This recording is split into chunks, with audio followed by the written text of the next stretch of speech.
UFC President Dana White has been a driving force behind the explosive growth of mixed martial arts. Renowned for his fiery opinions, Dana is an invaluable ally, but provoking him can lead to serious consequences. Join us as we count down our favourite moments when Dana White got furious. Anderson Silva vs Demian Maia. Back in 2010, Anderson Silva defended his middleweight title against Demian Maia in the main event of UFC 112, middleweight champion.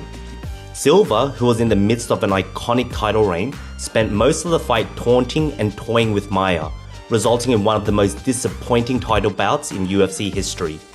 Dana White was highly critical of Silva's performance, absolutely trashing him during the post-fight press conference. I don't think I've ever been more embarrassed in the 10 years of being in this business. And it's the first time that I've ever walked out on a main event and given the belt to the guy's manager and told him to put it on. I honestly don't know what I'm going to do right now.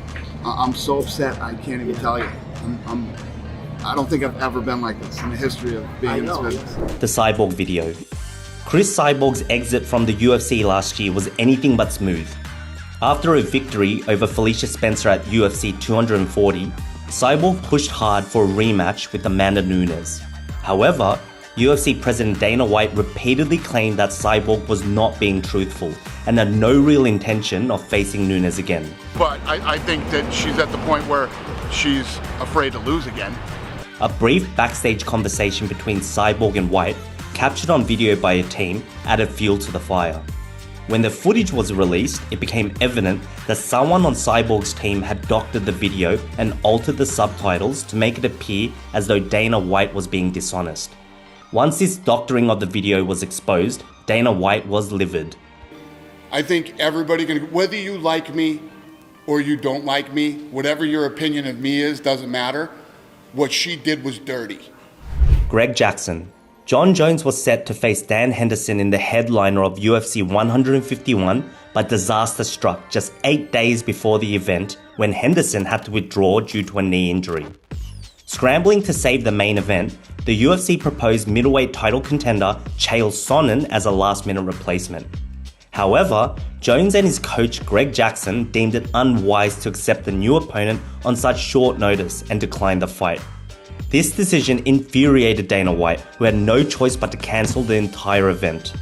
In the aftermath, White held a conference call to explain the situation to the media and unleashed his frustration over Jones and Jackson's refusal to go ahead with the bout. I'm very confused by his whole business plan. I don't give a shit what Greg Jackson thinks. Steve Mazzagatti. Steve Mazzagatti has been at the center of numerous refereeing controversies over the years, and no one has been more vocal about these errors than UFC President Dana White.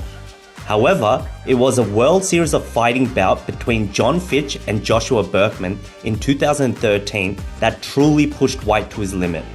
In the early moments of the first round, Berkman locked Fitch in a guillotine choke. Initially, the submission didn't seem particularly tight, but Berkman then rolled, revealing Fitch's unconscious body.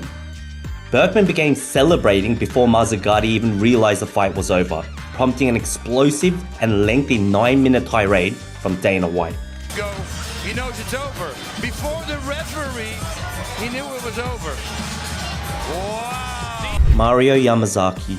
Mario Yamazaki is another referee who has faced significant criticism from both the MMA community and UFC President Dana White.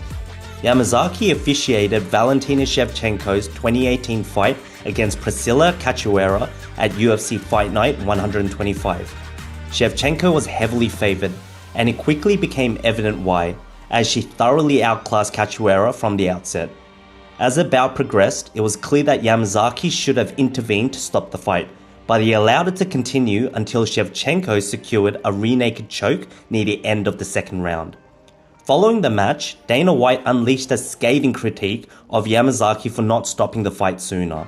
White expressed his disgust, declaring that Yamazaki should never referee another UFC fight ever again. I think it's disgusting. I think it's disgusting. I think he's disgusting, and I never want to see him reffing ever again. Jake Rawson. In 2009, Dana White confidently declared that MMA would become the biggest sport in the world by 2020.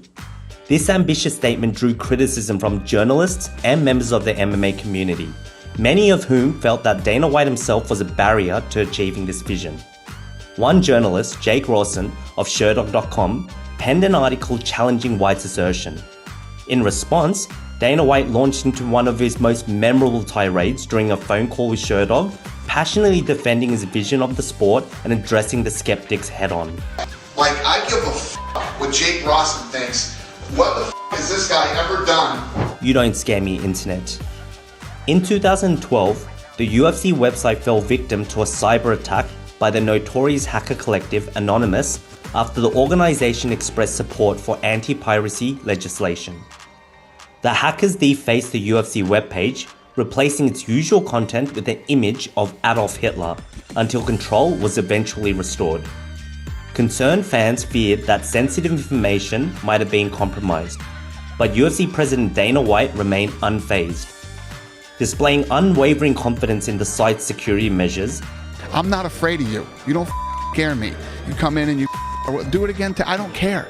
You don't scare me, internet. You know, you don't. Dana even dared the hackers to strike again. Accepting the challenge, Anonymous hacked the site a second time, this time releasing Dana White's personal information. Keep hacking our site. Do it again. Do it tonight. Elite XC Heat. In 2008, the undefeated internet sensation Kimbo Slice was slated to face UFC legend Ken Shamrock at Elite XC Heat. Unfortunately, Shamrock suffered a cut before the event and had to withdraw, leaving the 3-0 Kimbo without an opponent. The promoters of Elite XC then called upon light heavyweight and relatively unknown fighter Seth Petruzzelli to step up from the prelims and take on Kimbo. Despite Slice's immense popularity and the overwhelming odds against him, Petruzzelli shocked the world by knocking out Kimbo Slice in a mere 14 seconds. Controversy erupted after the fight when it was suggested that Petruzzelli had been offered additional money to keep the fight standing, thus avoiding Slice's weak ground game. UFC President Dana White, who had long criticized Slice as being overrated, seized the moment to vehemently criticize Elite XC's business practices upon hearing this news. Ken and Frank Shamrock. The Shamrock brothers have long found themselves at odds with the UFC president for reasons that span several years. In 2010, amidst the ongoing struggle to legalize MMA in New York, Frank Shamrock pointed fingers at Dana White, holding him responsible for the sport's prohibition in the state. This accusation surfaced during an interview with Ariel Helwani on his MMA show. In response to Helwani's inquiry, White launched into a heated rant aimed at the former UFC and Strikeforce champion. I'd love to hear what you honestly really think about that. You know what I mean? I'll tell you right now, Frank Shamrock is an irrelevant jack. Okay? He's a two-faced lion. I mean, Frank Shamrock, I bet he didn't say on your radio show that he flew out to my office a month ago, sat down with me and tried to make peace with me. Did he tell you that? No. That's weird. I wonder why he didn't tell that, because you're a two-faced lion chump. That's what you are, Frank Shamrock. You're not going to do anything to get anything. What have you done for mixed martial arts in the last 10 years? What have you done? You haven't done anything. You're just a liar and a guy who's trying to keep himself relevant. Ken Shamrock, on the other hand, took legal action against the company over his contract, leading to a contentious legal battle and purportedly owing White $175,000. Let's not forget that Ken Shamrock tried to sue us. That he said that his contract, Ken Shamrock owes me $175,000. And I'm coming for it, Ken. I'm coming for the f***ing money, you piece of. However, a reconciliation between Ken and Dana occurred following a discussion in 2014. Despite this resolution, tensions persist between Dana White and Ken's brother, Frank Shamrock. And finally, we're diving into one of the most infamous feuds in UFC history, the intense drama between UFC President Dana White and former light heavyweight champion Tito Ortiz. Back in the early 2000s, Tito Ortiz was one of the UFC's biggest stars. He was known for his brash personality and dominant performances in the octagon.